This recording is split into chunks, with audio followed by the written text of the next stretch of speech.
ना किया ही नहीं सीगा कि मैं राजा जोसाया ने सिर्फ प्रभु ਨੂੰ ਕਿਹਾ ਹੀ ਨਹੀਂ ਸੀਗਾ, ਉਹਦੇ ਅੱਗੇ ਜਾ ਕੇ ਰੋਇਆ ਹੀ ਨਹੀਂ ਸੀਗਾ, ਸਿਰਫ ਇਹ ਕਿਹਾ ਨਹੀਂ ਸੀਗਾ ਕਿ ਮੈਂ ਸੱਚਮੁੱਚ ਸ਼ਰਮਿੰਦਾ ਹਾਂ, ਅਸੀਂ ਸੱਚਮੁੱਚ ਸ਼ਰਮਿੰਦੇ।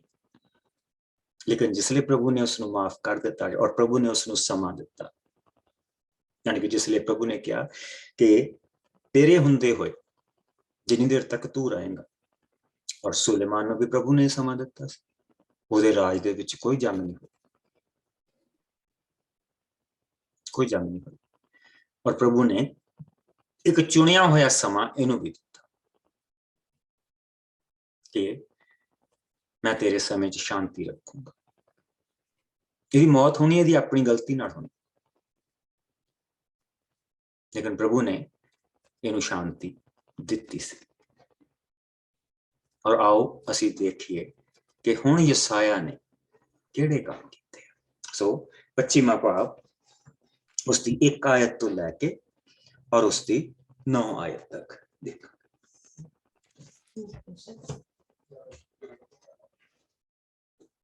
ਜਿਸ ਨੂੰ ਮਿਲ ਹਾਂਜੀ, ਜਰੂਸ਼ਲਮ ਦਾ ਘੇਰੇ ਜਾਣਾ। ਤਦ ਰਾਜਾ ਸਿਦਕਿਆ ਬਾਬਲ ਦੇ ਰਾਜਾ ਤੋਂ ਆਕੀ ਹੋ ਗਿਆ, ਇਸ ਲਈ ਬਾਬਲ ਦੇ ਰਾਜਾ 23ਵਾਂ ਭਾਵ ਪੈਣ ਅਸੀਂ ਪੜ੍ਹਦੇ ਪਏ, ਮੈਂ ਕਿਹਾ ਉਸਦੀ 1 ਤੋਂ ਲੈ ਕੇ ਹਾਂਜੀ। ਰਾਜਾ ਜੋਸਿਆ ਦੇ ਸੁਧਾਰ।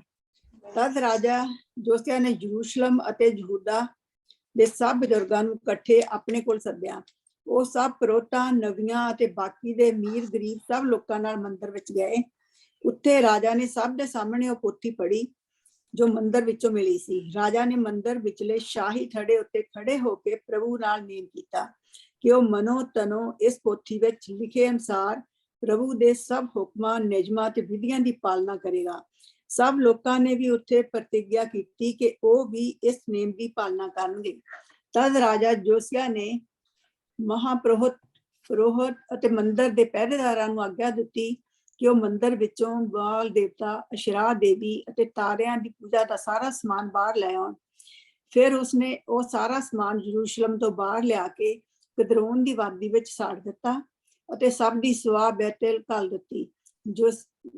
ਜੋਸਿਆ ਨੇ ਉਹਨਾਂ ਪੁਜਾਰੀਆਂ ਨੂੰ ਜਿਨ੍ਹਾਂ ਨੂੰ ਯਹੂਦਾ ਦੇ ਰਾਜਿਆਂ ਨੇ ਪਰਾਏ ਦੇਵਤਿਆਂ ਦੇ ਪੂਜਾ ਸਥਾਨਾਂ ਜੋ ਯਹੂਦਾ ਦੇ ਸ਼ਹਿਰਾਂ ਤੇ ਯਰੂਸ਼ਲਮ ਦੇ ਆਲੇ ਦੁਆਲੇ ਸਨ ਪੂਜਾ ਕਰਨ ਲਈ ਰੱਖਿਆ ਸੀ, ਸਭ ਹਟਾ ਦਿੱਤਾ। ਉਸਨੇ ਉਹਨਾਂ ਸਭ ਪੁਜਾਰੀਆਂ ਨੂੰ ਵੀ ਹਟਾ ਦਿੱਤਾ ਜੋ ਬਾਲ ਦੇਵਤਾ, ਸੂਰਜ, ਚੰਦ, ਘੁੰਮਣ ਵਾਲੇ ਤਾਰੇ ਅਤੇ ਦੂਜੇ ਆਮ ਤਾਰਿਆਂ ਦੀ ਪੂਜਾ ਲਈ ਰੱਖੇ ਗਏ ਸਨ। ਜੋਸ਼ੀਆ ਨੇ ਅਸਰਾ ਦੇਵੀ ਦੀ ਮੂਰਤੀ ਨੂੰ ਮੰਦਰ ਵਿੱਚੋਂ ਕੱਢ ਕੇ ਕਿਦਰੋਨ ਦੀ ਵਾਦੀ ਵਿੱਚ ਸਾੜ ਦਿੱਤਾ ਤੇ ਉਸ ਦੀ ਸਵਾਹ ਨੂੰ ਮਿੱਟੀ ਵਿੱਚ ਮਿਲਾ ਦਿੱਤਾ ਤੇ ਆਮ ਲੋਕਾਂ ਦੀਆਂ ਕਬਰਾਂ ਉੱਤੇ ਖਿਲਾਰ ਦਿੱਤਾ। ਉਸਨੇ ਮੰਦਰ ਵਿਚਲੇ ਉਹਨਾਂ ਕਮਰਿਆਂ ਨੂੰ ਢਾ ਦਿੱਤਾ ਜਿੱਥੇ ਆਦਮੀ ਬੇਸ਼ੁਗਰੀ ਕਰਦੇ ਸਨ ਤੇ ਔਰਤਾਂ ਅਸ਼ਰਾ ਦੇਵੀ ਲਈ ਪਰਦੇ ਹੁੰਦੀਆਂ ਸਨ। ਜੋਸਿਆ ਨੇ ਯਹੂਦਾ ਦੇ ਸਭ ਨਗਰਾਂ ਵਿੱਚੋਂ ਅਰਥਾਤ ਗਵਾ ਤੋਂ ਲੈ ਕੇ ਬੇਰਸ਼ਬਾ ਤੱਕ ਦੇ ਸਭ ਨਗਰਾਂ ਦੇ ਪੁਜਾਰੀਆਂ ਨੂੰ ਯਰੂਸ਼ਲਮ ਵਿੱਚ ਲੈ ਆਇਆ। ਉਸਨੇ ਸਾਰੇ ਦੇਸ਼ ਵਿੱਚ ਪਰਾਏ ਦੇਵਤਿਆਂ ਦੀਆਂ ਬਣੀਆਂ ਬੇਦੀਆਂ ਨੂੰ ਭ੍ਰਸ਼ਟ ਕਰ ਦਿੱਤਾ ਜਿੱਥੇ ਲੋਕ ਬਲੀਆਂ ਚੜਾਉਂਦੇ ਸਨ।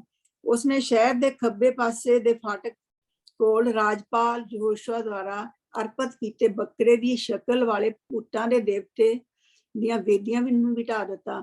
ਯਰੂਸ਼ਲਮ ਵਿੱਚ ਲਿਆਂਦੇ ਪੁਜਾਰੀ ਮੰਦਰ ਵਿੱਚ ਸੇਵਾ ਨਹੀਂ ਕਰ ਸਕਦੇ ਸਨ, ਪਰ ਉਹ ਫਿਰ ਅਖਮੀਰੀ ਰੋਟੀ ਖਾ ਸਕਦੇ ਸਨ। ਆਮੀਨ। ਸੋ ਹੁਣ ਅਸੀਂ ਉਸ ਦੀ ਸਫਾਈ ਦੇ ਕੰਮ ਦੇਖਦੇ ਸੀ। ਅਸੀਂ ਦੇਖਿਆ ਸੀ, ਕੱਲ ਅਸੀਂ ਵਚਨ ਦੇ ਵਿੱਚੋਂ ਪੜ੍ਹਿਆ ਸੀਗਾ ਕਿ ਮਨੱਸੇ ਨੇ ਵੀ ਇਹ ਸਫਾਈ ਕੀਤੀ ਸੀ, ਲੇਕਿਨ ਉਸਦਾ ਪੁੱਤਰ ਜਿਸਲੇ ਗੱਦੀ ਦੇ ਉੱਤੇ ਬੈਠਾ ਉਹ ਵਾਪਸ ਉਹ ਸਾਰੀਆਂ ਚੀਜ਼ਾਂ ਲਿਆਇਆ। ਉਸਨੇ ਮੁੜ ਕੇ ਦੁਬਾਰਾ ਸਾਰੇ ਪੁਜਾਰੀ ਸਥਾਪਿਤ ਕਰ ਦਿੱਤੇ। ਹੁਣ ਅਸੀਂ ਦੇਖਿਆ ਕਿ ਉਹਨਾਂ ਸਾਰੀਆਂ ਮੂਰਤੀਆਂ ਨੂੰ ਢਾ ਦਿੱਤਾ ਗਿਆ, ਉਹਨਾਂ ਸਾਰੀਆਂ ਚੀਜ਼ਾਂ ਨੂੰ ਕਿਦਰੋਨ ਦੀ ਵਾਦੀ ਦੇ ਵਿੱਚ ਲਿਜਾ ਕੇ ਸਾੜ ਦਿੱਤਾ ਗਿਆ। ਸੋ ਪ੍ਰਭੂ ਦੇ ਘਰ ਤੋਂ ਸਫਾਈ ਦਾ ਕੰਮ ਸ਼ੁਰੂ ਹੋਇਆ। ਸੋ ਰਿਪੇਅਰ ਦਾ ਕੰਮ ਵੀ ਚੱਲਦਾ ਪਿਆ, ਸਫਾਈ ਦਾ ਕੰਮ ਵੀ ਚੱਲਦਾ ਪਿਆ। ਔਰ ਉਸਨੇ ਦੇਸ਼ ਦੇ ਵਿੱਚ ਜਿਹੜੇ ਬਾਲ ਦੇਵਤੇ ਦੇ ਪੁਜਾਰੀ ਸੀ, ਜਿਹੜੇ ਬੇਸਿਕਲੀ ਟੈਕਸ ਪੇਅਰਾਂ ਦੇ ਪੈਸੇ ਤੋਂ ਖਾਂਦੇ ਸੀਗੇ, ਉਹਨਾਂ ਸਾਰਿਆਂ ਨੂੰ ਖਤਮ ਕਰ ਦਿੱਤਾ।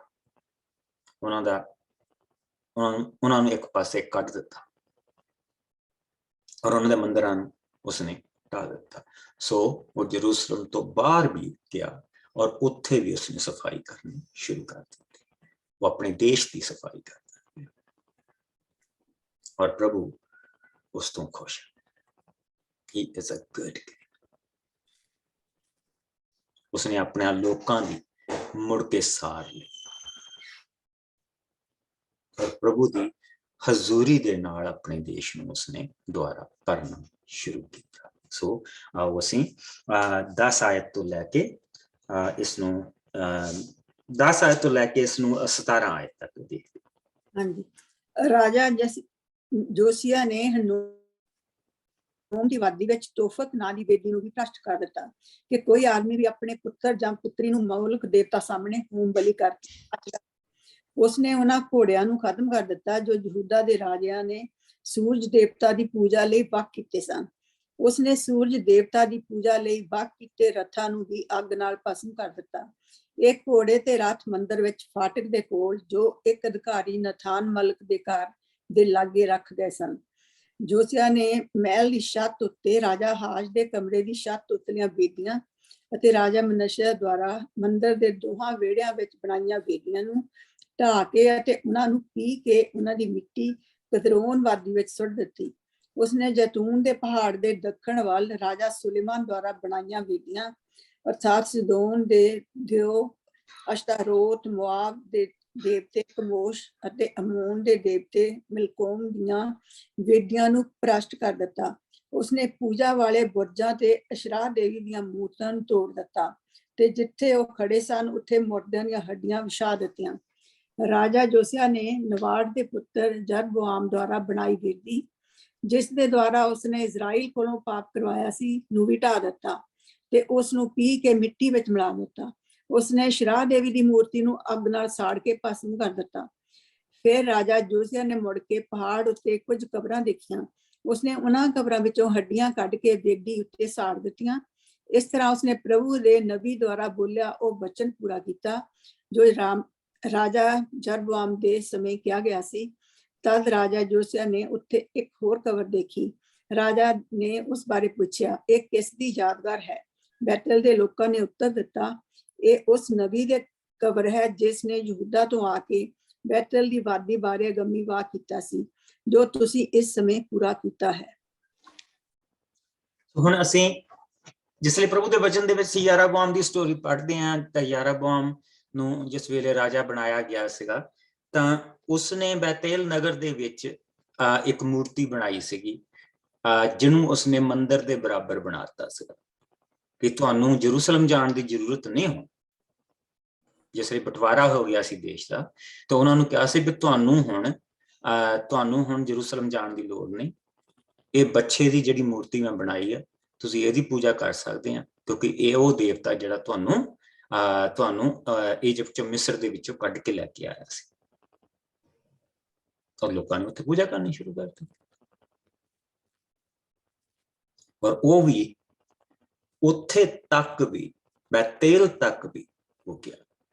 ਔਰ ਯਾਰਾਬੋਆਮ ਨੂੰ ਦੇ ਲਈ ਉਸਦੇ ਟੱਬਰ ਦੇ ਲਈ ਜੋ ਕਿਹਾ ਗਿਆ ਸੀਗਾ ਤੇਰੀਆਂ ਪਰਿਵਾਰ ਦੀਆਂ ਹੱਡੀਆਂ ਵੀ ਨਹੀਂ ਦੱਬੀਆਂ ਜਾਣਗੀਆਂ, ਤੇਰੀਆਂ ਯਾਦਗਾਰ ਖਤਮ ਹੋ ਜਾਏ। ਪ੍ਰਭੂ ਨੇ ਜੋ ਕਿਹਾ ਸੀ ਉਸਨੇ ਉਹ ਵੀ ਵਚਨ ਪੂਰਾ ਕਰ ਦਿੱਤਾ। ਸੁਲੇਮਾਨ ਦੀਆਂ ਬਣਾਈਆਂ ਬੇਦੀਆਂ ਜਿਹੜੀਆਂ ਸੀ ਦੂਸਰਿਆਂ ਦੇਵੀ ਦੇਵਤਿਆਂ ਦੇ ਲਈ ਉਹ ਹਾਲੇ ਖੜੀਆਂ ਸੀ ਉਸਨੇ ਉਹ ਵੀ ਢਾ ਦਿੱਤੀ ਔਰ ਇਹ ਸ਼ੁੱਧਤਾ ਉਹ ਆਪਣੇ ਦੇਸ਼ ਦੇ ਵਿੱਚ ਲੈ ਕੇ ਆਇਆ। ਔਰ ਇਸ ਦੇ ਨਾਲ ਸਿਰਫ ਇਹੋ ਹੀ ਨਹੀਂ ਕਿ ਉਹ ਇਹ ਲੈ ਕੇ ਆਇਆ ਉਹ ਉਹਨਾਂ ਵਚਨਾਂ ਨੂੰ ਵੀ ਪੂਰਾ ਕਰਦਾ ਪਿਆ ਜੋ ਏਲੀਆ ਨਬੀ ਦੇ ਦੁਆਰਾ ਕਹੇ ਗਏ ਸੀ। ਯਾਰਾਬੋਆਮ ਤੋਂ ਦੇ ਕੋਲ ਇੱਕ ਨਬੀ ਆਇਆ ਸੀਗਾ ਸਭ ਤੋਂ ਪਹਿਲਾਂ ਜਿਸ ਲਈ ਉਸਨੇ ਮੰਦਿਰ ਦਾ ਉਦਘਾਟਨ ਕੀਤਾ ਸੀ ਜਿਹੜਾ ਉਸਨੇ ਉਹ ਬੱਚੇ ਦੇ ਲਈ ਬਣਾਇਆ ਸੀ ਤੇ ਉੱਥੇ ਉਸਨੇ ਪ੍ਰਭੂ ਦੇ ਲਈ ਵੀ ਬਲੀ ਦਿੱਤੀ ਸੀ ਤੇ ਉਸ ਨਬੀ ਨੇ ਆ ਕੇ ਦੱਸਿਆ ਸੀ ਵੀ ਤੇਰੀ ਬਲੀ ਸਵੀਕਾਰ ਨਹੀਂ ਹੋਣੀ। उसने कहा कि तू ये किद्दां कहना, ਇਹਦੀ निशानी की? तो उसने कहा सी कि ये बेदी ਜਿਹੜੀ ਇਹ तड़क जाएगी, खिलर जाएगी, और सुआह ਜਿਹੜੀ इसकी सारी इसकी सुआह खिलर जाएगी। और बिल्कुल उसी तरह ही और यारोबाम ने कहा इस नबी ਨੂੰ ਫੜ ਕੇ बंदी बना लो। जिदा ही उसने अपना हाथ चुक्या ਉਹਦੇ ਵੱਲ ਨੂੰ, ਉਹਦਾ हाथ सुक गया ਸੀ। फिर उसने कहा सी मेरे लिए दुआ कर। उसने ਉਹਦੇ ਲਈ दुआ ਕੀਤੀ, वो ठीक हो गया। लेकिन उसने अपने काम ਨੂੰ बदल ਦਿੱਤਾ, काम उसने जारी रखा। सो ਹੁਣ ਜਿਹੜਾ ਉਸਦੇ ਲਈ और उसके परिवार ਦੇ ਲਈ ਜਿਹੜਾ वचन किया गया ਸੀ वो पूरा सो आओ ਅਸੀਂ देखिए 18 आयत ਤੋਂ ਲੈ ਕੇ ਆਓ ਅਸੀਂ ਹੁਣ ਅਸੀਂ ਪਹੁੰਚਾਂਗੇ 18 ਤੋਂ 20 ਤੱਕ ਦੇਖਾਂਗੇ ਪਹਿਲਾਂ। ਰਾਜਾ ਜੋਸੀਆ ਨੇ ਉੱਤਰ ਦਿੱਤਾ, ਇਸ ਕਬਰ ਨੂੰ ਇਸੇ ਤਰ੍ਹਾਂ ਰਹਿਣ ਦੇਵੋ, ਉਸ ਨਬੀ ਦੀਆਂ ਹੱਡੀਆਂ ਨੂੰ ਨਾ ਛੇੜਨਾ। ਸੋ ਉਸ ਨਬੀ ਦੀਆਂ ਹੱਡੀਆਂ ਨੂੰ ਉਹਨਾਂ ਨੇ ਨਾ ਛੇੜਿਆ ਤੇ ਨਾ ਹੀ ਉਸ ਨਬੀ ਦੀਆਂ ਹੱਡੀਆਂ ਨੂੰ ਛੇੜਿਆ ਜੋ ਸਾਮਰੀਆ ਤੋਂ ਆਇਆ ਸੀ। ਤਦ ਰਾਜਾ ਜੋਸੀਆ ਨੇ ਸਾਮਰੀਆ ਵਿੱਚ ਇਜ਼ਰਾਈਲੀ ਰਾਜਿਆਂ ਦੁਆਰਾ ਬਣਾਈਆਂ ਸਭ ਪਰਾਏ ਦੇਵਤਿਆਂ ਦੀਆਂ ਬੇਦੀਆਂ ਨੂੰ ਢਾਹ ਕੇ ਉਹਨਾਂ ਦਾ ਹਾਲ ਬੈਤਲ ਦੀਆਂ ਬੇਦੀਆਂ ਵਾਂਗ ਕੀਤਾ। ਇਹਨਾਂ ਬੇਦੀਆਂ ਦੁਆਰਾ ਇਜ਼ਰਾਈਲੀ ਰਾਜਿਆਂ ਨੇ ਪ੍ਰਭੂ ਦੇ ਨੂੰ ਭੜਕਾਇਆ ਸੀ। ਉਸਨੇ ਪਰਾਏ ਦੇਵਤਿਆਂ ਦੇ ਸਭ ਪੁਜਾਰੀਆਂ ਨੂੰ ਜਿੱਥੇ ਉਹ ਪੂਜਾ ਕਰਦੇ ਸਨ ਉੱਥੇ ਹੀ ਕਤਲ ਕਰ ਦਿੱਤਾ ਅਤੇ ਹਰ ਬੇਦੀ ਉੱਤੇ ਮਨੁੱਖੀ ਹੱਡੀਆਂ ਸਾੜੀਆਂ। ਇਹ ਸਭ ਕਰਕੇ ਉਹ ਯਰੂਸ਼ਲਮ ਨੂੰ ਮੁੜ ਆਇਆ। ਸੋ ਹੁਣ ਅਸੀਂ ਦੇਖਦੇ ਪਏ ਹਾਂ ਕਿ ਉਸਨੇ ਆਪਣੇ ਦੇਸ਼ ਦੇ ਵਿੱਚ ਵੀ ਇਹ ਸਾਰਾ ਕੰਮ ਕੀਤਾ ਔਰ ਉਸਨੇ ਬੈਤੇਲ ਦੇ ਵਿੱਚ ਜਾ ਕੇ ਵੀ ਇਹ ਸਾਰਾ ਕੰਮ ਕੀਤਾ। ਬੈਤੇਲ ਦੇ ਵਿੱਚ ਜਿਹੜਾ ਮੰਦਿਰ ਬਣਾਇਆ ਸੀਗਾ ਉਹ ਬਣਾਇਆ ਸੀਗਾ ਯਾਰਾਬੁਆਮ ਨੇ, ਜਿਸ ਵੇਲੇ ਉਸਨੇ ਉਸਨੂੰ ਪ੍ਰਭੂ ਨੇ ਉਹ ਰਾਜ ਦਿੱਤਾ ਸੀ। 9.5 ਕਬੀਲਿਆਂ ਤੇ ਉਸਨੂੰ ਪ੍ਰਭੂ ਨੇ ਰਾਜ ਦਿੱਤਾ ਸੀ ਔਰ ਉਹ ਮੰਦਿਰ ਉਸਨੂੰ ਵੀ ਮਿੱਟੀ 'ਚ ਮਿਲਾ ਦਿੱਤਾ ਔਰ ਪ੍ਰਭੂ ਦੇ ਕੀਤੇ ਹੋਏ ਸਾਰੇ ਵਚਨਾਂ ਨੂੰ ਉਸਨੇ ਪੂਰਾ ਕੀਤਾ। ਸੋ ਪ੍ਰਭੂ ਨੇ ਉਸ ਤੋਂ ਆਪਣੇ ਲਈ ਹੁਣ ਕੰਮ ਲੈਣੇ ਸ਼ੁਰੂ ਕਰ ਦਿੱਤੇ। ਤਰ੍ਹਾਂ ਅਸੀਂ ਮੂਵੀ ਦੇ ਵਿੱਚ ਦੇਖਿਆ ਸੀਗਾ ਕਿ ਮੰਦਿਰ ਦੇ ਵਿੱਚ ਇੱਕ ਵਾਰ ਫਿਰ ਪਸਾਹ ਦਾ ਤਿਉਹਾਰ ਮਨਾਇਆ ਗਿਆ। ਹੁਣ ਜਿਹੜਾ ਮੰਦਿਰ ਦੀ ਰਿਪੇਅਰ ਦਾ ਕੰਮ ਖਤਮ ਹੋ ਚੁੱਕਾ ਬੇਸਿਕਲੀ ਔਰ ਮੰਦਿਰ ਦੇ ਵਿੱਚ ਪੂਰੀ ਤਰ੍ਹਾਂ ਦੇ ਨਾਲ ਸਫਾਈ ਹੋ ਚੁੱਕੀ ਹੈ। ਸੋ ਹੁਣ ਦੁਬਾਰਾ ਪਸਾਹ ਦਾ ਤਿਉਹਾਰ ਆਲਮੋਸਟ 100 ਸਾਲ ਬਾਅਦ ਦੁਬਾਰਾ ਮਨਾਇਆ ਜਾ ਰਿਹਾ। ਯਾਨੀ ਕਿ ਉਹ ਯਾਦਗਾਰੀ ਉਹਨਾਂ ਨੇ ਛੱਡ ਦਿੱਤੀ ਸੀ ਮਨਾਉਣੀ ਕਿ ਜਦੋਂ ਪ੍ਰਭੂ ਨੇ ਕਿਹਾ ਸੀ ਕਿ ਤੁਸੀਂ ਇਹ ਤਿਉਹਾਰ ਮਨਾਇਆ ਕਰਿਓ ਕਿ ਇਸ ਦਿਨ ਪ੍ਰਭੂ ਤੁਹਾਨੂੰ ਗੁਲਾਮੀ 'ਚ ਛੁਡਾ ਕੇ ਲੈ ਕੇ ਆਇਆ ਸੀ। ਉਹਨਾਂ ਨੇ ਤਿਉਹਾਰ ਹੀ ਮਨਾਉਣੇ ਬੰਦ ਕਰ ਦਿੱਤੇ ਸੀ। ਪ੍ਰਭੂ ਬਾਲ ਦੇਵਤੇ ਦੇ ਤਿਉਹਾਰ ਮਨਾਉਂਦੇ ਸੀਗੇ, ਉਹ ਅਸੇਰਥ ਦੇਵੀ ਦੇ ਤਿਉਹਾਰ ਮਨਾਉਂਦੇ ਸੀਗੇ, ਉਹ ਮੋਲਕ ਦੇਵਤੇ ਦੇ ਤਿਉਹਾਰ ਮਨਾਉਂਦੇ ਸੀਗੇ, ਉਹ ਸਾਰੇ ਕੰਮ ਕਰਦੇ ਸੀ। ਉਹਨਾਂ ਨੇ ਪ੍ਰਭੂ ਦੇ ਤਿਉਹਾਰ ਹੀ ਮਨਾਉਣੇ ਬੰਦ ਕਰ ਦਿੱਤੇ। ਇੰਨੀ ਬੁਰੀ ਹਾਲਤ ਸੀ ਇਹਨਾਂ ਲੋਕਾਂ ਦੀ। ਸੋ ਹੁਣ ਦੁਬਾਰਾ ਪਸਾਹ ਦਾ ਤਿਉਹਾਰ ਮਨਾਇਆ ਜਾ ਰਿਹਾ। ਸੋ ਆਓ 21 ਤੋਂ 23 ਆਇਤ ਔਰ ਫਿਰ ਅਸੀਂ ਬਾਕੀ ਦਾ ਦੇਖਦੇ ਹਾਂ। ਰਾਜਾ ਜੋਸੀਆ ਦਾ ਪਸਾਹ ਦੇ ਤਿਉਹਾਰ ਨੂੰ ਮਨਾਉਣਾ। ਤਦ ਰਾਜਾ ਜੋਸੀਆ ਨੇ ਪਸਾਹ ਦਾ ਤਿਉਹਾਰ ਮਨਾਉਣ ਦੇ ਲਈ ਆਗਿਆ ਦਿੱਤੀ। ਪ੍ਰਭੂ ਦੇ ਪਸਾਹ ਦਾ ਤਿਉਹਾਰ ਮਨਾਓ ਜਿਸ ਤਰ੍ਹਾਂ ਵਿਵਸਥਾ ਦੀ ਪੋਥੀ ਵਿੱਚ ਲਿਖਿਆ ਹੋਇਆ ਹੈ। ਜਿਸ ਤਰ੍ਹਾਂ ਰਾਜਾ ਜੋਸੀਆ ਨੇ ਪਸਾਹ ਦਾ ਤਿਉਹਾਰ ਮਨਾਇਆ ਸੀ ਉਸ ਤਰ੍ਹਾਂ ਦਾ ਨਿਆਂਇਆਂ ਦੇ ਕਾਲ ਤੋਂ ਲੈ ਕੇ ਅੱਜ ਤੱਕ ਕਿਸੇ ਹੋਰ ਇਜ਼ਰਾਈਲੀ ਰਾਜਾ ਜਾਂ ਯਹੂਦੀ ਰਾਜਾ ਨੇ ਨਹੀਂ ਮਨਾਇਆ ਸੀ। ਰਾਜਾ ਜੋਸੀਆ ਦੇ ਰਾਜਕਾਲ ਦੇ 18ਵੇਂ ਸਾਲ ਵਿੱਚ ਇਹ ਪਸਾਹ ਦਾ ਤਿਉਹਾਰ ਯਰੂਸ਼ਲਮ ਵਿੱਚ ਮਨਾਇਆ ਗਿਆ ਸੀ। ਬੜੀ ਧੂਮ-ਧਾਮ ਦੇ ਨਾਲ ਇਹ ਤਿਉਹਾਰ ਬੜੀ ਧੂਮ-ਧਾਮ ਦੇ ਨਾਲ ਕਿ ਉਹ ਬੱਚੇ ਦਾ ਜਿਹੜਾ ਮੰਦਿਰ ਸੀ ਉਸ ਨੂੰ ਢਾਇਆ ਗਿਆ। ਉਹ ਬੱਚੇ ਦਾ ਮੰਦਿਰ ਢਾਉਣ ਤੋਂ ਬਾਅਦ ਯਾਰਾਬੁਆਮ ਦੀਆਂ ਹੱਡੀਆਂ ਦੇ ਲਈ, ਉਸਦੇ ਟੱਬਰ ਦੇ ਹੱਡੀਆਂ ਦੇ ਲਈ ਜੋ ਕਿਹਾ ਗਿਆ ਸੀਗਾ ਉਹ ਸਜ਼ਾ ਦੇਣ ਤੋਂ ਬਾਅਦ ਔਰ ਅਸੀਂ ਦੇਖੋ ਕਿੰਨੇ ਦੇਵੀ ਦੇਵਤੇ ਪੜਦੇ ਪਏ, ਕਿੰਨੇ ਦੇਵੀ ਦੇਵਤੇ ਪੜਦੇ। ਅਸੀਂ ਜਿਸ ਲਈ ਹਿੰਦੁਸਤਾਨ ਜਾਂਦੇ ਹਾਂ ਤੇ ਹਰੇਕ ਪਿੰਡ ਦਾ ਆਪਣਾ ਇੱਕ ਕੋਈ ਹੈਗਾ ਆ, ਸਾਡੇ ਬਜ਼ੁਰਗਾਂ ਦਾ ਕੀ ਜਗ੍ਹਾ ਆ। ਹਰ ਜਗ੍ਹਾ ਜਿੱਥੇ ਮਰਜ਼ੀ ਚਲ ਜਾਓ, ਇਹ ਆਹਾ ਦੇਵੀ ਹੈ, ਆਹਾ ਦੇਵਤਾ, ਇਹ ਸਾਰੀਆਂ ਚੀਜ਼ਾਂ ਬਿਲਕੁਲ ਇਸੇ ਤਰ੍ਹਾਂ ਹੋ ਗਿਆ ਸੀ। ਸੋ ਉਸਨੇ ਮੰਦਿਰ ਦੀ ਵੀ ਰਿਪੇਅਰ ਕਰਾਈ, ਉਸਨੇ ਕੌਮ ਦੀ ਵੀ ਰਿਪੇਅਰ की और उसने ये देवी देवतियां दा ਜਿਹੜੀ पूजा ਹੁੰਦੀ ਸੀ ਉਸ ਤੋਂ भी कौम ਨੂੰ छुटकारा दवाया, सफाई की। फिर उसने पसाह त्योहार मनाया। जिसलिए समा आया पसाह के त्योहार के मनाने के दिन आए, तो उसने फिर पसाह का त्योहार मनाया। और वो पसाह का त्योहार जिद्दां असीं देखदे पए सीगे मूवी दे विच बड़ी धूमधाम के नाल मनाया गया। मुड़ के जिहड़े जिहड़े लोग प्रभु दे बंदे जिहड़े हारून दे टब्बर दे विचों जिहड़े पुजारी सीगे, प्रोत सीगे, उन्हां नूं दुबारा उन्हां दी जगह ते लिआंदा और फिर पसाह दा त्योहार प्रभु दा मान उसनूं दुबारा दिता। वो दसदे कि न्यायियां दे समय तो लैके ਇਹਦਾ मतलब ਐਡਾ ਵੱਡਾ ਪਸਾਹ ਦਾ ਤਿਉਹਾਰ दाऊद ने भी नहीं मनाया। सोलोमन एडा बड़ा राजा सीगा, एडा बड़ा त्योहार सोलोमन ने भी नहीं मनाया जिन्ना बड़ा त्योहार प्रभु दे बंदे ने मनाया, राजा जसाया ने मनाया। उसने सारी कौम नूं इनवाइट किया और सारी कौम नूं इन्वॉल्व किया और प्रभु दे नाम नूं बरकत दी। उस तो बाद उसने काम जारी रखे, उसने उन्हां कामां नूं रोकिया। उसने किसी भी चीज दे विच इन्हां चीजां नूं आउण नहीं दिता। उसने प्रभु दे जिहड़े जिहड़े लोकां नूं प्रभु दे रस्ते दे उत्ते रखण दे लई बाकी दे काम जारी रखे। और वो किहड़े काम आओ असीं 24 तो लैके 27 तक देखिए। राजा जसाया द्वारा कीते होर काम। राजा जसाया ने पुरोहित हिल्किया द्वारा लभी व्यवस्था की पोथी दीआं सब गल्लां पूरीआं करन दे लई यरूशलेम अते सारे यहूदा देश विचों जादू टूणा करन वालियां, ज्योतिषियां, हर तरह के घरेलू बुतां दे देवतियां ते बाकी दीआं चीज़ां जिन्हां दा संबंध पराए देवतियां की पूजा नाल सी खत्म कर दिता। जसाया तो पहला कोई होर राजा नहीं होया सी जो मूसा दी व्यवस्था अते प्रभु की इच्छा अनुसार उस वांग पूरे तन मन अते शक्ति नाल चलिया होवे। पर प्रभु दा गुस्सा जो राजा मनश्शे दे भैड़े कम्मां कारण यहूदा दे विरुद्ध भड़किया सी, जसाया दे चंगे कम्मां कारण भी ठंडा ना होया।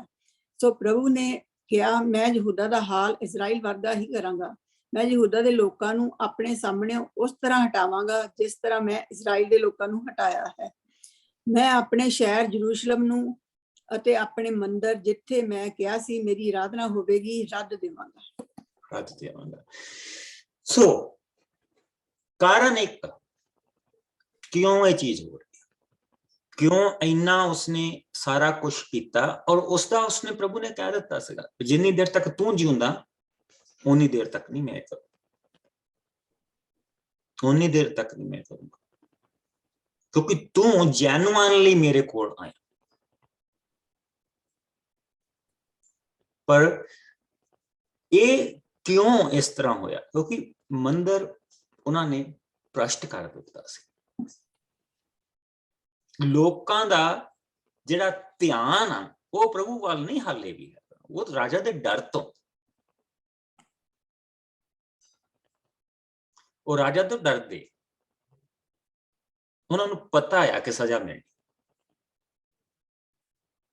इस करके उन्होंने अपने घरां दे विचों बुत बत कढ़ दिते, लेकिन उन्होंने दिलों नहीं कढ़े है। क्योंकि प्रभु ने की क्या सी इन्हां दे लई, जिसलिए असीं प्रभु दे असीं 33वें भाव दे विच कल पढ़िया सी कि प्रभु ने कहा कि तुसीं मेरे मोहरे आके दुआवां करदे जिहड़ियां रट्टियां रटाइयां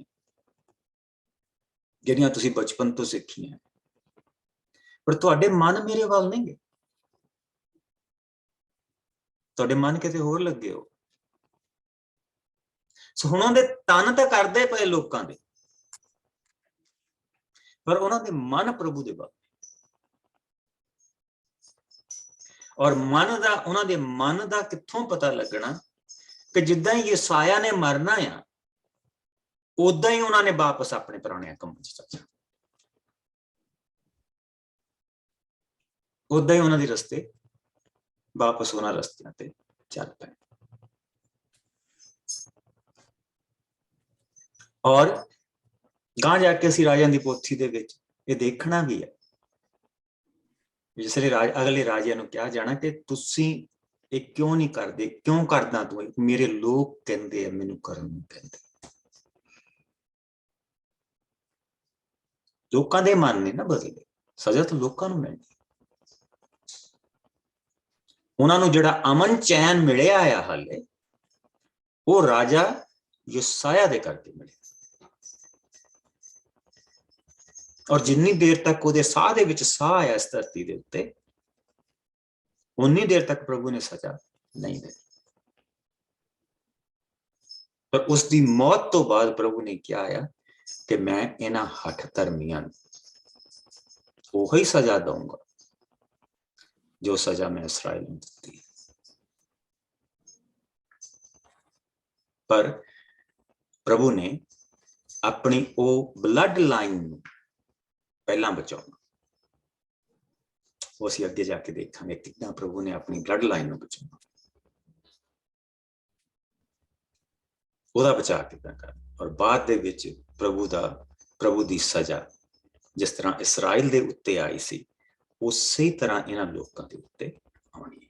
ਸੋ ਆਓ ਹੁਣ ਅਸੀਂ ਰਾਜਾ ਯਸਾਇਆ ਦੀ ਜਿਹੜਾ ਉਸਦੇ ਸਮੇਂ ਦਾ ਅੰਤ ਦੇਖੀਏ। 28 ਆਇਤ ਤੋਂ ਲੈ ਕੇ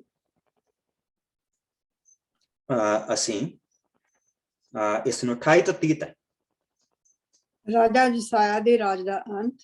ਰਾਜਾ ਜਸਾਇਆ ਦੇ ਬਾਕੀ ਦੇ ਕੀਤੇ ਕੰਮਾਂ ਦਾ ਲੇਖਾ ਯਹੂਦਾ ਦੇ ਰਾਜਿਆਂ ਦੇ ਇਤਿਹਾਸ ਦੀ ਪੁੱਥੀ ਵਿੱਚ ਮਿਲਦਾ ਹੈ। ਉਸ ਸਮੇਂ ਮਿਸਰ ਦਾ ਰਾਜਾ ਫਿਰੌਨ ਨਕੋ ਅਸ਼ੂਰ ਦੇ ਰਾਜਾ ਦੀ ਮਦਦ ਲਈ ਫਰਾਤ ਦਰਿਆ ਵੱਲ ਗਿਆ ਅਤੇ ਰਾਜਾ ਜਸਾਇਆ ਨੇ ਉਸ ਨੂੰ ਰਾਹ ਵਿੱਚ ਰੋਕਣ ਦੀ ਕੋਸ਼ਿਸ਼ ਕੀਤੀ, ਪਰ ਮਿਸਰ ਦੇ ਰਾਜਾ ਨੇ ਉਸ ਨੂੰ ਦੇਖਦਿਆਂ ਹੀ ਮਗਿੰਦੋ ਦੀ ਥਾਂ ਉੱਤੇ ਕਤਲ ਕਰ ਦਿੱਤਾ। ਤਦ ਜਸਾਇਆ ਦੇ ਸੇਵਕ ਉਸ ਦੇ ਮੁਰਦਾ ਸਰੀਰ ਨੂੰ ਹੱਥ ਪਾ ਕੇ ਯਰੂਸ਼ਲਮ ਵਿੱਚ ਲੈ ਆਏ ਤੇ ਉਹਨਾਂ ਨੇ ਉੱਥੇ ਉਸ ਨੂੰ ਦਫਨਾ ਦਿੱਤਾ। ਫਿਰ ਉਹਨਾਂ ਜਸਾਇਆ ਦੇ ਪੁੱਤਰ ਯਹੋਆਹਾਜ਼ ਦਾ ਅਭਿਸ਼ੇਕ ਉਸ ਥਾਂ ਕੀਤਾ ਅਤੇ ਯਹੂਦਾ ਦਾ ਰਾਜਾ ਯਹੋਆਹਾਜ਼ ਨੂੰ ਬਣਾ ਦਿੱਤਾ। ਸੋ ਅਸੀਂ ਇੱਥੇ ਕੀ ਦੇਖਦੇ ਪਏ? ਇੱਥੇ ਇੱਕ ਬਹੁਤ ਵੱਡੀ ਗਲਤੀ ਅਸੀਂ ਇਸ ਨੂੰ ਕਰਦਾ ਦੇਖਦੇ ਪਏ। ਪ੍ਰਭੂ ਨੇ ਉਸ ਨੂੰ ਉਸ ਦੀਆਂ ਹੱਦਾਂ ਦੇ ਵਿੱਚ ਸੁਰੱਖਿਅਤ ਰੱਖਿਆ ਹੈ।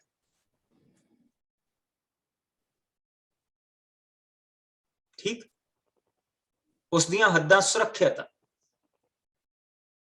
ਅਸੀਂ ਕੱਲ ਦੇਖਿਆ ਸੀ ਕਿ ਕਿਸ ਤਰ੍ਹਾਂ ਅਸੂਰ ਦੇ ਰਾਜਾ ਨੂੰ ਉਸਨੇ ਆਪਣੀਆਂ ਚੀਜ਼ਾਂ ਦੇ ਵਿੱਚ ਹੀ ਪਾ ਦਿੱਤਾ ਸੀ। ਔਰ ਜੇ ਅਸੀਂ ਉਸ ਮੈਪ ਨੂੰ ਦੇਖੀਏ ਤਾਂ ਅਸੂਰ ਦੇ ਰਾਜਾ ਦੇ ਉੱਤੇ ਹਮਲੇ ਹੁੰਦੇ ਪਏ ਆ। ਸੋ ਉਸਦਾ ਜਿਹੜਾ ਧਿਆਨ ਆ ਉਹ ਯਹੂਦਾ ਦੇ ਵੱਲ ਇਸ ਵੇਲੇ ਹੈ ਨਹੀਂਗਾ। ਔਰ ਦੂਸਰਾ ਉਹ ਉਸ ਉਦਾਂ ਵੀ ਯਹੂਦਾ ਤੇ ਹਮਲਾ ਕਰਨ ਤੋਂ ਡਰਦਾ ਸੀ, ਕਿਉਂਕਿ ਉਹਨਾਂ ਦਾ ਜਿਹੜਾ ਪੜਦਾਦਾ ਸੀਗਾ ਉਹ ਇੱਥੋਂ ਹਾਰ ਖਾ ਕੇ ਮੁੜਿਆ ਸੀ। ਪ੍ਰਭੂ ਦੇ ਫਰਿਸ਼ਤੇ ਨੇ ਇੱਕ ਰਾਤ ਦੇ ਵਿੱਚ ਹੀ 1,85,000 ਮਾਰ ਦਿੱਤੇ ਸੀ। ਸੋ ਅਸੀਂ ਜਿਹੜਾ ਗੂੜਾ ਹਰਾ ਔਰ ਇਹ ਸਾਰਾ ਜਿਹੜਾ ਹਲਕਾ ਹਰਾ ਰੰਗ ਦੇਖਦੇ ਪਏ ਆ, ਇਹ ਸਾਰੇ ਦਾ ਸਾਰਾ ਅਸੂਰ ਦਾ ਰਾਜ ਆ। ਇਹ ਸਾਰੀ ਦੀ ਸਾਰੀ ਧਰਤੀ ਅਸੂਰ ਦੇ ਕਬਜ਼ੇ ਦੇ ਵਿੱਚ ਹੈ। ਲੇਕਿਨ ਪ੍ਰਭੂ ਨੇ ਕੀ ਕੀਤਾ ਕਿ ਇਧਰਲੇ ਪਾਸਿਓਂ ਬੈਬਲੋਨ, ਉਧਰਲੇ ਪਾਸਿਓਂ ਇਹ ਜਿਹੜੇ ਫ੍ਰਿਜੀਅਨ ਸੀਗੇ ਤੇ ਇਧਰਲੇ ਪਾਸਿਓਂ ਜਿਹੜੇ ਸਿੰਥੀਅਨ ਸੀਗੇ, ਇਹਨਾਂ ਨੂੰ ਜਿੱਦਾਂ ਕਿ ਬਿਜ਼ੀ ਕਰ ਦਿੱਤਾ। ਇਹਨਾਂ ਨੇ ਹਮਲੇ ਕਰਨੇ ਸ਼ੁਰੂ ਕਰ ਦਿੱਤੇ। ਸੋ ਅਸੂਰ ਦਾ ਰਾਜਾ ਇਧਰਲੇ ਪਾਸੇ ਸਾਰੇ ਪਾਸੇ ਬਿਜ਼ੀ ਹੋ ਗਿਆ। ਹੁਣ ਇਜਿਪਟ ਦਾ ਰਾਜਾ ਨੂੰ ਉਸਨੇ ਕਿਹਾ, ਕਿਉਂਕਿ ਇਹ ਉਹਦੇ ਅਧਿਕਾਰ ਦੇ ਵਿੱਚ ਆ, ਉਸਨੂੰ ਉਸਨੇ ਕਿਹਾ ਕਿ ਤੂੰ ਆਪਣੀ ਫੌਜ ਲੈ ਕੇ ਤਾਂ ਤੂੰ ਮੇਰੀ ਮਦਦ ਦੇ ਲਈ ਆ। ਠੀਕ, ਉਹ ਇੱਥੋਂ ਦੀ ਜਾਂਦਾ ਪਿਆ ਤੇ ਯਹੂਦਾ ਦੇ ਰਾਜੇ ਨੇ ਉੱਤੇ ਹਮਲਾ ਕਰ ਦਿੱਤਾ। ਉਹ ਆਪਣੀ ਫੌਜ ਲੈ, ਕਿਉਂਕਿ ਆਹ ਰਸਤਾ ਜਿਹੜਾ ਸੀਗਾ ਇਹ ਸਭ ਤੋਂ ਸੌਖਾ ਰਸਤਾ ਸੀਗਾ ਇੱਧਰ ਦੀ ਜਿਸਲੇ ਜਾਣਾ, ਕਿਉਂਕਿ ਇੱਥੋਂ ਤੁਸੀਂ ਪਾਣੀ ਦੇ ਲਾਗੇ ਲਾਗੇ ਦੀ ਜਾਂਦੇ ਸੀ, ਜਾਨਵਰਾਂ ਨੂੰ ਪਾਣੀ ਪਿਲਾਉਣਾ, ਸਾਰੀਆਂ ਚੀਜ਼ਾਂ ਇਹ ਜ਼ਰੂਰੀ ਹੁੰਦੀਆਂ ਸੀਗੀਆਂ। ਸੋ ਉਹ ਜਿਸ ਵੇਲੇ ਇੱਧਰ ਦੀ ਉਹ ਲੈ ਕੇ ਜਾ ਰਿਹਾ ਆ ਤੇ ਇਹਨੇ ਆਪਣੀਆਂ ਹੱਦਾਂ ਜਿਹੜੀਆਂ ਪ੍ਰਭੂ ਨੇ ਜਿਹੜੀਆਂ ਹੱਦਾਂ ਦੇ ਵਿੱਚ ਇਸ ਨੂੰ ਰੱਖਿਆ ਸੀਗਾ, ਇਹ ਆਪਣੀਆਂ ਹੱਦਾਂ ਦੇ ਵਿੱਚ ਨਹੀਂ ਰਿਹਾ। ਜਿੰਨੀ ਦੇਰ ਤੱਕ ਇਹ ਆਪਣੀਆਂ ਹੱਦਾਂ ਦੇ ਵਿੱਚ ਰਿਹਾ, ਪ੍ਰਭੂ ਇਹਨੂੰ ਕੁਝ ਨਹੀਂ ਹੋਇਆ। ਜਿਸ ਲਈ ਆਪਣੀਆਂ ਹੱਦਾਂ ਦੇ ਵਿੱਚੋਂ ਬਾਹਰ ਜਾ ਕੇ ਇਸ ਨੇ ਇੱਕ ਵੱਡੀ ਕਿੰਗਡਮ ਦੇ ਰਾਜੇ ਦੇ ਉੱਤੇ ਹਮਲਾ ਕੀਤਾ। ਔਰ ਉਸ ਦੇ ਨਾਲ ਕੀ ਹੋਇਆ, ਅਗਰ ਇਹ ਆ ਕੇ ਇਹਨਾਂ ਦੇ ਉੱਤੇ ਹਮਲਾ ਕਰਦੇ ਤਾਂ ਇਹਨਾਂ ਨੂੰ ਕਦੀ ਜਿੱਤ ਨਹੀਂ ਸੀ ਮਿਲਣੀ, ਕਿਉਂਕਿ ਇਹਨੇ ਉਹਨਾਂ ਦੇ ਉੱਤੇ, ਨਾਲੇ ਉਹਦਾ ਸਮਾਂ ਖਤਮ ਹੋ ਗਿਆ ਸੀ। ਸੋ ਇਹ ਗਲਤੀ ਪ੍ਰਭੂ ਨੇ ਉਸ ਨੂੰ ਕਰ ਲੈਣ ਦਿੱਤੀ। ਇਹ ਚੀਜ਼ ਅਸੀਂ ਦੇਖਦੇ ਪਏ ਕਿ ਉਸਨੇ ਆਪਣੀਆਂ ਹੱਦਾਂ ਤੋਂ ਬਾਹਰ ਜਾ ਕੇ ਹਮਲਾ ਕੀਤਾ। ਜਿੰਨੀ ਦੇਰ ਤੱਕ ਉਹ ਯਹੂਦਾ ਦੀਆਂ ਹੱਦਾਂ ਦੇ ਵਿੱਚ ਸੀਗਾ, ਪ੍ਰਭੂ ਨੇ ਉਸ ਨੂੰ ਆਪਣੀ ਰਾਖੀ ਦੇ ਵਿੱਚ ਰੱਖਿਆ ਸੀ, ਕਿਉਂਕਿ ਪ੍ਰਭੂ ਨੇ ਉਸ ਦੇ ਨਾਲ ਵਾਅਦਾ ਕੀਤਾ ਸੀ। ਹੁਣ ਆਪਣੀ ਹੱਦ ਚੋਂ ਬਾਹਰ ਗਿਆ ਔਰ ਉਸਨੇ ਮਿਸਰ ਦੇ ਰਾਜਾ ਦੇ ਨਾਲ ਉੱਥੇ ਜੰਗ ਕਰਨ ਦੀ ਕੋਸ਼ਿਸ਼ ਕੀਤੀ। ਐਡੇ ਵੱਡੇ ਰਾਜਾ ਦੇ ਨਾਲ ਉਹ ਕਿੱਦਾਂ, ਜਿਸ ਚੀਜ਼ ਦਾ ਪ੍ਰਭੂ ਦਾ ਹੁਕਮ ਹੀ ਨਹੀਂ ਉਸ ਨੂੰ ਹੋਇਆ ਕਿ ਤੂੰ ਹਮਲਾ ਕਰ, ਔਰ ਆਪਣੇ ਆਪ ਉਹ ਕਰ ਰਿਹਾ, ਉੱਥੇ ਤਾਂ ਕਾਮਯਾਬੀ ਨਹੀਂ ਮਿਲਣੀ ਸੀ, ਉਸਨੂੰ ਕਾਮਯਾਬੀ ਨਹੀਂ ਮਿਲੀ ਔਰ ਉਹ ਮਾਰਿਆ ਗਿਆ। ਔਰ ਜਿਸ ਲਈ ਵਾਪਸ ਲਿਆ ਕੇ ਉਸਨੂੰ ਦਫਨਾ ਦਿੱਤਾ ਗਿਆ ਔਰ ਉਸਨੂੰ ਜਗ੍ਹਾ ਤੇ ਉਸਦਾ ਜਿਹੜਾ ਪੁੱਤਰ ਸੀਗਾ ਯਹੋਆਹਾਜ਼, ਉਸਨੂੰ ਰਾਜਾ ਬਣਾ ਦਿੱਤਾ ਗਿਆ। ਸੋ ਅਸੀਂ ਕੱਲ ਨੂੰ ਦੇਖਾਂਗੇ ਕਿ ਕਿਸ ਤਰ੍ਹਾਂ ਯਹੋਆਹਾਜ਼ ਨੂੰ ਬਾਬਲ ਭੇਜ ਦਿੱਤਾ ਗਿਆ ਔਰ ਕਿਸ ਤਰ੍ਹਾਂ ਬਾਬਲ ਦੇ ਰਾਜਾ ਦਾ ਇਹ ਪਹਿਲਾ ਹਮਲਾ ਸੀ, ਕਿਉਂਕਿ ਬਾਬਲ ਦੇ ਰਾਜਾ ਨੇ ਹੁਣ ਤੱਕ ਜਿਹੜੀ ਅਸੂਰ ਨੂੰ ਸ਼ਿਕਸਤ ਦੇ ਦਿੱਤੀ ਸੀ। ਸੋ ਹੁਣ ਉਧਰਲੇ ਪਾਸਿਓਂ ਜਿਹੜਾ ਹੁਣ ਵੱਡਾ ਰਾਜ ਵਧਣਾ ਆ, ਹੁਣ ਅਸੂਰ ਦਾ ਜਿਹੜਾ ਰਾਜ ਆ ਉਹ ਘਟਦਾ ਜਾਣਾ ਔਰ ਬਾਬਲ ਦਾ ਰਾਜ ਜਿਹੜਾ ਉਹ ਵੱਧਦਾ ਜਾਣਾ। ਸੋ ਅਸੀਂ ਉਹਨਾਂ ਸਾਰੀਆਂ ਚੀਜ਼ਾਂ ਕੱਲ ਨੂੰ ਦੇਖਾਂਗੇ। ਪਿਆਰੇ ਪ੍ਰਭੂ, ਤੇਰਾ ਸ਼ੁਕਰ ਕਰਦੇ ਹਾਂ ਤੇਰੇ ਇਸ ਪਵਿੱਤਰ ਵਚਨ ਦੇ ਲਈ, ਜਿਸ ਦੇ ਵਿੱਚੋਂ ਅਸੀਂ ਖੁਦਾਵੰਦ ਦੇਖਦੇ ਪਏ ਕਿ ਤੇਰੀ ਮਦਦ ਕਿਸ ਤਰ੍ਹਾਂ ਸਾਡੇ ਨਾਲ ਬਣੀ ਰਹਿੰਦੀ, ਕਿਸ ਤਰ੍ਹਾਂ ਤੇਰੀ ਦਇਆ ਸਾਡੇ ਨਾਲ ਬਣੀ ਰਹਿੰਦੀ। ਪਿਆਰੇ ਪ੍ਰਭੂ, ਤੂੰ ਸਾਡੇ ਤੇ ਕਿਰਪਾ ਕਰੀ ਕਿ ਅਸੀਂ ਵੀ ਤੇਰੇ ਰਸਤਿਆਂ ਤੇ ਚੱਲਦੇ ਰਹੀਏ। ਸਾਨੂੰ ਬੁਰੇ ਔਰ ਬੁਰਾਈ ਤੋਂ ਬਚਾ ਕੇ ਰੱਖੀ, ਆਪਣੀ ਨਜ਼ਦੀਕੀ ਚ ਬਣਾ ਕੇ ਰੱਖੀ। ਕੱਲ ਤੱਕ ਜਦ ਅਸੀਂ ਦੁਆਰਾ ਮਿਲੀਏ, ਤੇਰੀ ਹਜ਼ੂਰੀ ਸਾਡੇ ਸਭ ਦੇ ਨਾਲ ਬਣੀ ਰਹੇ। ਮਸੀਹ ਯਿਸੂ ਦੇ ਮਿੱਠੇ ਪਿਆਰੇ Bless you all. ਖੁਦਾਵੰਦ ਤੁਹਾਨੂੰ ਬਰਕਤ ਦੇ। ਕੱਲ ਨੂੰ ਸੇਮ ਟਾਈਮ